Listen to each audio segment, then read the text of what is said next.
दूर, खबरों से भरपूर। आप देख रहे हैं वतन समाचार। मैं हूं मोहम्मद अहमद।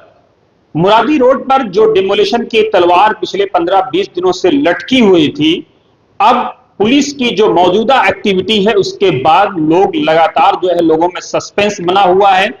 पुलिस की जानिब से तस्वीरों में आप देख रहे होंगे जो एजेंसीज हैं, जो डिपार्टमेंट हैं, जो कंसर्न एजेंसीज हैं, वहां पर जो बैरिकेटिंग होती है उसको उसके डिप्लॉयमेंट का प्रोसेस शुरू हो गया है।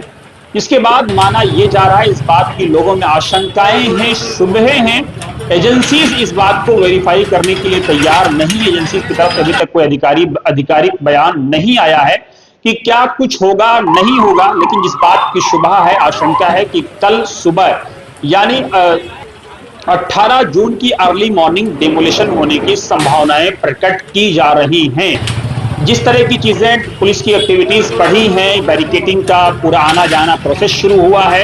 इस पूरे मामले में हम दर्शकों को बता दें कि लगभग 38 लोगों को दिल्ली हाईकोर्ट से अलग अलग अर्जियों में राहत मिल चुकी है।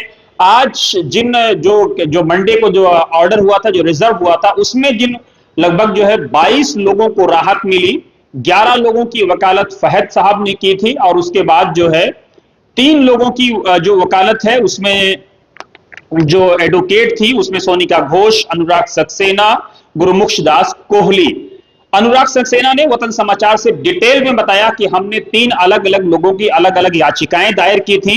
एक हिना थी, दूसरा जो है रुखसाना थी और तीसरा जो है जीनत कौसर। इन 3 लोगों की अलग अलग याचिकाएं थी, जिसमें तो और ये सब इंपॉर्टेंट बात यह कि खसरा नंबर 279 में अनुराग सक्सेना के अनुसार ये लोग आते थे। उसमें अदालत में यह दलील दी गई कि जब Lajpat Nagar new friends colony या आसपास के इलाके बसाए जा रहे थे, उस वक्त देश पार्टीशन के दर्द से गुजर रहा था। उस वक्त डिमार्केशन कैसे हुआ, सारी चीजें कैसे हुई, खसरा कैसे हुआ, इन सारे तथ्यों में जाने की जरूरत है। कोर्ट के सामने उन्होंने ये भी आर्गूमेंट रखा, ये भी दलील रखी कि कोई भी चीज जब तक फुल प्रूफ ना हो जाए कि जिन खसरा नंबर 279 जिनको कहा जा रहा है और डेमोलिशन में यही मकान आ रहे हैं, उस वक्त तक डेमोलिशन नहीं होना चाहिए। कोर्ट ने इनकी दलीलों को सुनने के बाद 10 जुलाई तक के लिए स्टे कर दिया है। अब लोग सस्पेंस में हैं कि जिन मकानों का स्टे नहीं हुआ है, जो चंद रह गए हैं, क्या उनका डेमोलिशन होगा या किसी पर्टिकुलर बिल्डिंग का डेमोलिशन होगा या क्या होगा। एजेंसी इसको आके साफ करना चाहिए ताकि लोगों में जो पैनिक है, जो सस्पेंस है, वो दूर हो।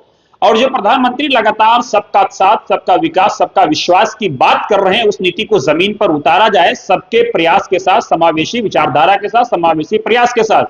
लोग दिल्ली के अलग अलग लोग जो है, कोई एलजी साहब से, कोई खट्टर साहब से, अलग अलग लोग भी बातचीत करने का प्रयास कर रहे हैं। लोगों को राहत मिलेगी नहीं मिलेगी, क्या होगा, हमारी नजर बनी हुई है। लेकिन एजेंसीज को आके इस बात को अश्योर करना चाहिए कि डेमोलिशन ड्राइव अगर होगी तो किस तरह की होगी, या किसी और दूसरे कॉज के लिए ये बैरिकेटिंग हो रही है, क्या हो रही है। सवालों के पीछे एक सवाल है और ये मुकम्मल एक सवाल है जिसका जवाब एजेंसीज को हर हमें सब मिल करके तलाश करना होगा। बने रहिए वतन समाचार के साथ।